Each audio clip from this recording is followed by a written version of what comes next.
नमस्कार मित्रों, मैं एस.वी. भारद्वाज आपका अभिनंदन करता हूं।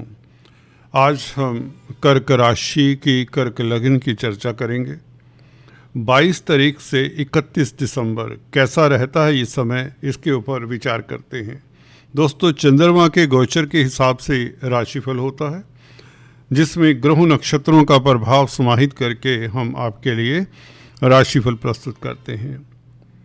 अंत में शुभ रंग, शुभ अंक, जेमस्टोन्स और उपायों की बात भी करते हैं, जिसे देखना सुनना मत भूलें।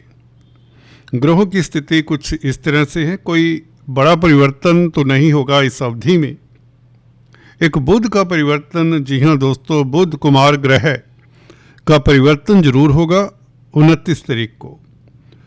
वृश्चिक राशि को छोड़कर कुमार ग्रह बुध आपके पंचम भाव को छोड़कर छठे भाव में आपको एक सुरक्षा कवच देंगे, आपको धैर्य देंगे, विपरीत राजयोग भी बनाएंगे, क्योंकि 12वें भाव का मालिक है। तो बुध की इससे बेहतर स्थिति होती नहीं है सच माने आपकी कुंडली में, क्योंकि बुध जब भी कोई अकारक ग्रह केंद्र त्रिकोण में बैठे तो वह उस भाव की हानि करता है, ये आपको पता ही होगा। अकारक ग्रह वो होते हैं जो त्रिक भावों के मालिक होते हैं, जैसे 6, 8, 12 भावों के मालिक। बुध 12वें भाव का मालिक है, तो इसका 6th हाउस में आना बहुत ज़रूरी है, और ये काफ़ी दुविधाओं से आपको बचाता है, कई तरह के लॉसेस, कई तरह के तनावों से भी बचाता है। तो फिलहाल 28 तारीख तक आप बुध के उपाय करते रहें। हरी सब्जियों का बुधवार दान दें, विष्णु भगवान की आराधना करें तो अच्छा होगा। खासकर ओम विष्णवे नमः इस मंत्र का जाप कर लिया करें, बहुत बेहतर होगा। गणपति की आराधना करना भी शुभ रहता है। तो चलिए शुरुआत करते हैं। इस सप्ताह चंद्रमा क्या कहता है। 22 तारीख को चंद्रमा मकर राशि में होगा। सुबह 10:06 पर यह चंद्रमा मकर राशि में प्रवेश करेगा और 24 तारीख 7:46 तक रहेगा आपके केंद्र में, सप्तम भाव में। आपकी राशि का मालिक है चंद्रमा, और मकर राशि में सप्तम भाव में हो तो बली तो होता है। पार्टनरशिप के लिए अच्छा है। लाइफ पार्टनर हो या बिजनेस पार्टनर हो, संबंध बेहतर रहेंगे। आपका वैवाहिक जीवन, जी हाँ दोस्तों, वैवाहिक जीवन की बात करें तो वैवाहिक जीवन में तरोताज़गी, गर्माहट का एहसास होगा। वैचारिक मतभेद दूर होंगे। लव लाइफ आपका उत्तम रहेगा, और भागीदारी में कामकाज करते हैं तो दिन बेहतर रहेगा। और धन की स्थिति बेहतर होती है। रोजमर्रा की आमदन क्योंकि बढ़ जाती है। डेली इनकम का ग्राफ आपका बढ़ने वाला है। 22, 23 और 24 तारीख धन की किल्लत दूर होगी, साफ लफ्जों में कहना चाहता हूँ। खासकर 23 तारीख नोट करें, श्रावण नक्षत्र में चंद्रमा, अपने ही नक्षत्र में चंद्रमा सप्तम भाव में, तो व्यापार के लिए अच्छा है। भागीदारी में अगर किसी का कोई तनाव चल रहा है, पार्टनर के साथ, लाइफ पार्टनर के साथ या बिजनेस पार्टनर के साथ किसी तरह के वैचारिक मतभेद हैं, मिल बैठकर उसे सुलझाने के लिए अच्छा समय है 23 तारीख, क्योंकि अपने नक्षत्र में आप बली हैं। आपका मानसिक बल अच्छा रहेगा 23 तारीख को, खास बेहतर रहेगा। हालांकि 22, 23, 24 तारीख तीनों ही दिन अच्छे हैं आपके लिए। इवन 21 तारीख कल की बात करें तो कल भी बहुत उत्तम है। आज जब रिकॉर्डिंग कर रहा हूँ, आज 20 तारीख है। तो 24 तारीख अगर देखें तो मंगल के नक्षत्र में, मंगल 6th हाउस में, तो कंपिटिटर्स को उलझाने के लिए, किसी प्रतिस्पर्धा में विजयश्री प्राप्त करने के लिए, या कोई जॉब के लिए अप्लाई करने के लिए, सर्विस रिलेटेड मैटर्स के ऊपर फोकस करने के लिए, कोई योजना को क्रियान्वित करने के लिए, कोई अपनी प्लानिंग को डिस्कस करने के लिए 24 तारीख बहुत बेहतर है, क्योंकि आप ऊर्जान्वित महसूस करेंगे 24 तारीख को। कैरियर रिलेटेड कामकाज के ऊपर फोकस करने से आपको लाभ होगा। आपकी मंत्रणा, कैरियर के ऊपर जो भी बातचीत करेंगे घर वालों से, दोस्तों से, बॉस से, जिसके ऊपर आप रिलाय करते हैं, कन्फाइड करना चाहते हैं अपने विचारों को, चाहे वह दाम्पत्य जीवन ही क्यों ना हो, क्योंकि सप्तम भाव का चंद्रमा बहुत शुभ है। लव लाइफ बेहतर होगा। मंगल क्योंकि पंचमेश है, चंद्रमा सप्तम भाव में स्थित होगा, मंगल के नक्षत्र में 24 तारीख बेहतर होगा। संतान को लेकर कोई दुविधा है उसका निवारण होता है, स्पेकुलेशन से लाभ होता है। और अगर आप छात्र हैं तो प्रतिस्पर्धा में उत्तीर्ण होने के योग, आपका पढ़ाई में एटलीस्ट मन लगेगा। कोई कॉम्पिटिटिव एग्जाम्स के बारे में आप कुछ किसी तरह की दुविधा में हैं तो इस दिन उस दुविधा का निवारण कर सकते हैं।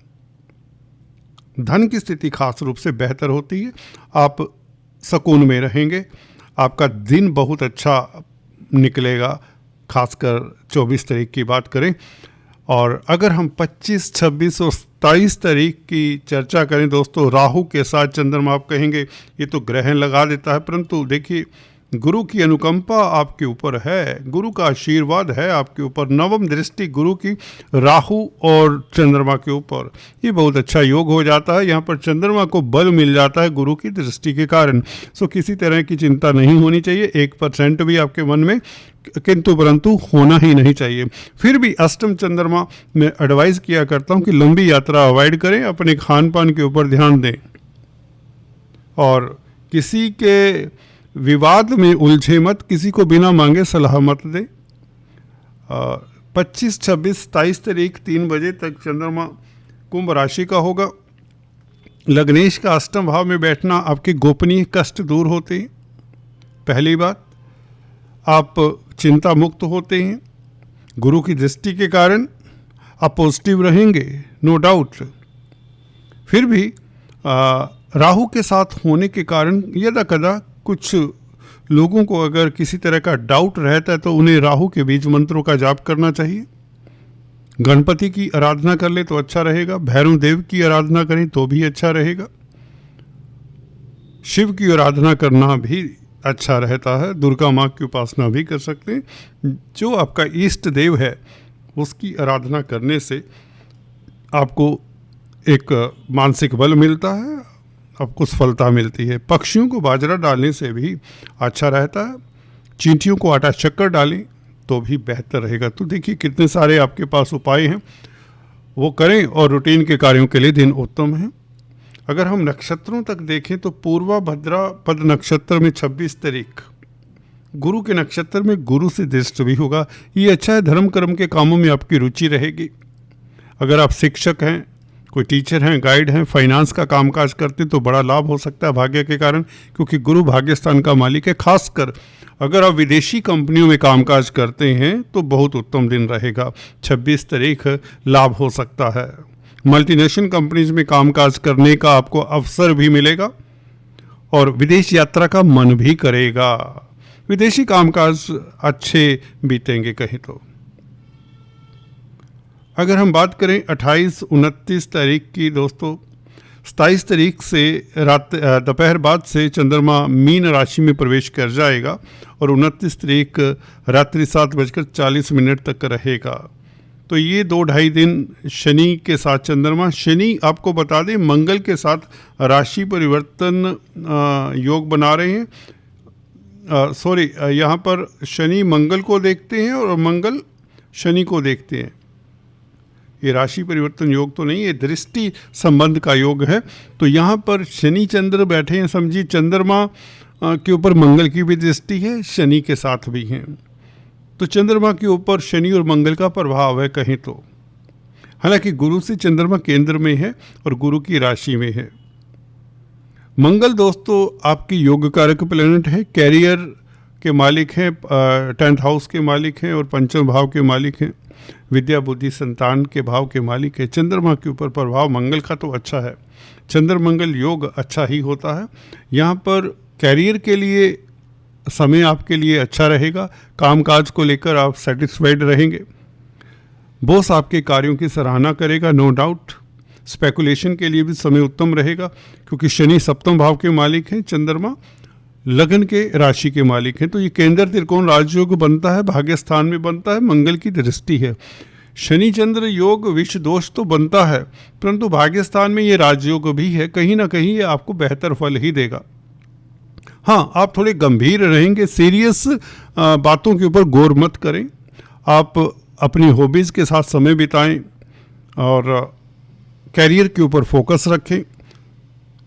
अगर आप शेयर स्पेकुलेशन का कामकाज करते हैं तो उससे लाभ होगा, उसमें इन्वेस्ट करने से आप को लाभ होगा, ये बात निश्चित है। संतान को लेकर किसी तरह की दुविधा उसका निवारण होता है। आपका दाम्पत्य जीवन खास उत्तम रहेगा, लव लाइफ खास श्रेष्ठ रहेगा। अपने प्रियतम प्रेयसी के साथ कहीं घूमने फिरने का मौका मिलेगा। विदेशी कामकाज, ऑनलाइन बिजनेस खासकर अगर आप करते हैं तो 28-29 तारीख को ज़्यादा बेहतर रहेगा। कोई बड़े लाभ की संभावनाएं बनी रहेगी। व्यापारिक डील आपकी सिरे चढ़ने के योग बनते हैं। 27 तारीख 3:10 से लेकर 29 तारीख 7:40 तक ये शुभ समय है आपके लिए, व्यापार के लिए खासकर। व्यापारिक डील कोई सिरे चढ़ती है, दाम्पत्य जीवन अच्छा रहता है। किसी को प्रपोज करने का है तो दिन बहुत उत्तम है। शनि के साथ चंद्रमा ये आपके लिए राजयोग कारक है। दाम्पत्य जीवन आपका बहुत सुखद रहने वाला है। रोजमर्रा की आमदन बढ़ेगी, डेली इनकम का ग्राफ निश्चित तौर से बढ़ेगा। और विदेशी कामकाज में भी सफलता, कहीं ना कहीं धर्म कर्म के कामों में, अध्यात्म के कामों से भी आपको लाभ हो। पराविद्याओं में आपका इंटरेस्ट बढ़ेगा। 30-31 तारीख की बात करें, 29 तारीख 7:40 से ये चंद्रमा प्रवेश कर जाएगा मेष राशि में और 31 तारीख सुबह 9:22 तक रहेगा। मेष राशि का चंद्रमा कहने का मतलब आपका राशिपति ही 10th हाउस में आ जाए तो आपकी प्रतिष्ठा तो बढ़ती है दोस्तों। आपका समाज में डंका बजता है, सम्मान बढ़ता है। जो भी कार्य अधूरे हैं वह संपन्न करने के लिए 30 तारीख बहुत बेहतर है आपके लिए। भरणी नक्षत्र में चंद्रमा, शुक्र के नक्षत्र में शुक्र लाभेश हैं और सुखेश हैं। जमीन जायदाद प्रॉपर्टी के मसलों को सुलझाने के लिए, मिल बैठकर सुलझाने के लिए दिन बहुत उत्तम है 30 तारीख। आपका लव लाइफ उत्तम रहेगा। भौतिकता की तरफ आपका अट्रैक्शन रहेगा। आप खुश फील करेंगे। सुंदर परिधान परचेज करने का मौका मिलेगा। ये लग्जरी आइटम्स के ऊपर आप निवेश करेंगे, आप काफ़ी खुश महसूस करेंगे। कैरियर को लेकर आप सेटिस्फैक्शन महसूस करेंगे। कैरियर को लेकर कोई सुखद समाचार भी मिलने के योग बनते हैं, खासकर 30 तारीख को। जैसे ही बुध 29 तारीख को राशि परिवर्तन करता है, 30 तारीख को आपको सुखद समाचार कैरियर रिलेटेड मिल सकता है। विदेशों से रिलेटेड कोई कामकाज अगर करते हैं तो उसमें भी आपको सुखद समाचार मिलने के योग बनते हैं। लाभ के आयोजन प्रयोजन होंगे। स्त्री वर्ग से लाभ होगा 30-31 तारीख को, क्योंकि शुक्र के नक्षत्र में, शुक्र 11वें भाव का मालिक है। तो अगर cosmetics, readymade garments, jewellery, diamonds, modelling इत्यादि का कामकाज करते हैं, कला के क्षेत्र में, तो आपको लाभ होगा। आपकी इमेजिनेशन में उछाल सा आता है। कुल मिलाकर ये था चंद्रमा का गोचर। चलते चलते लक्की नंबर, लक्की कलर, जेम स्टोन्स की बात करें। लक्की नंबर दोस्तों आपके लिए रहेगा 2, 11, 29। लक्की कलर आपके लिए रहेगा रेड, लाल। जेम स्टोन्स हम अक्सर बताते आए हैं, फिर भी जो नए हैं, पहली बार हमारे चैनल को देख रहे हैं, उनके लिए बता दें। आपके लिए बनता है पर्ल, सुच्चा मोती जिसे कहते हैं। दूसरा स्टोन बनता है कोरल, मूंगा रेड स्टोन होता है जो मंगल के लिए होता है। अगर कैरियर में अवरोध ज़्यादा आते हैं, नौकरी में मन नहीं लगता, या लव लाइफ में किसी तरह का आपके दिक्कत रहता है, तो आप मूंगा ज़रूर ट्राई करें। कोरल रेड कलर का स्टोन होता है। इसके अलावा आपके लिए येलो सफ़ायर बनता है जिसे पुखराज कहते हैं, बृहस्पति का स्टोन है, ये भी आप ट्राई कर सकते हैं। तो ये 3 स्टोन, पर्ल जिसे सुच्चा मोती कहते हैं, चंद्रमा के लिए ये तो आपको धारण करना ही चाहिए। चांदी में धारण करें, मंडे के दिन धारण करें, सूर्य उदय के वक्त धारण करें तो अच्छा। कोरल भी धारण कर सकते हैं, मंगल का स्टोन है क्योंकि मंगल योग कारक है। और गुरु का स्टोन धारण करने से पहले अगर आप एक्सपर्ट एडवाइस ले लें तो बहुत अच्छा है येलो सफ़ायर, क्योंकि गुरु 6ठे भाव के भी मालिक हैं। कभी ना कभी ऐसा देखा जाता है कि जिन जातकों के ऊपर कर्जा होता है या कोर्ट कचहरी के मसले होते हैं, उन्हें ये स्टोन कई बार आस नहीं आता। सो एक्सपर्ट एडवाइस के पश्चात ही धारण करें। चलते चलते आपको बता दें दोस्तों, अगर आप एस्ट्रोलॉजी सीख रहे हैं तो हम हर साप्ताहिक राशिफल में इस अंक से कुछ न कुछ सूत्रों की बात करेंगे। प्राचीन ऋषि वैदिक सूत्रों की बात करेंगे। आज आपको बताने जा रहे हैं कि जब कोई ग्रह दो भावों का मालिक होता है, दो राशियों का मालिक होता है। सूर्य और चंद्रमा तो एक एक राशि के मालिक होते हैं, आपको विदित ही होगा। जो शेष 5 ग्रह हैं ये 2 राशियों के मालिक होते हैं। मूल त्रिकोण जो राशि होती है किसी ग्रह की, और दूसरी जिस राशि का ये मालिक होता है ग्रह, तो मूल त्रिकोण साइन जो होता है उसका ये फल ज़्यादा देता है ग्रह, और जिसका ये मालिक होता है, जिसे ओन करता है, उसका फल आधा देता है। फॉर एग्जाम्पल लियो लगन की बात करें, सिंह लगन की, उसमें गुरु पंचम स्थान के मालिक हैं और अष्टम भाव के भी मालिक हैं। पंचम स्थान में धनु राशि आती है लियो लगन के, वह मूल त्रिकोण साइन है गुरु का। तो गुरु की दशा अंतरदशा में धनु राशि का फल ज़्यादा देगा गुरु। मीन राशि जो कि अष्टम भाव में पड़ती है उसका फल आधा देगा जरूर अष्टम भाव का। पराशर ऋषि का ये मत। आज इतना ही, फिर से मिलेंगे कुछ और बातों के साथ। तब तक के लिए stay tuned. Thanks for watching this video.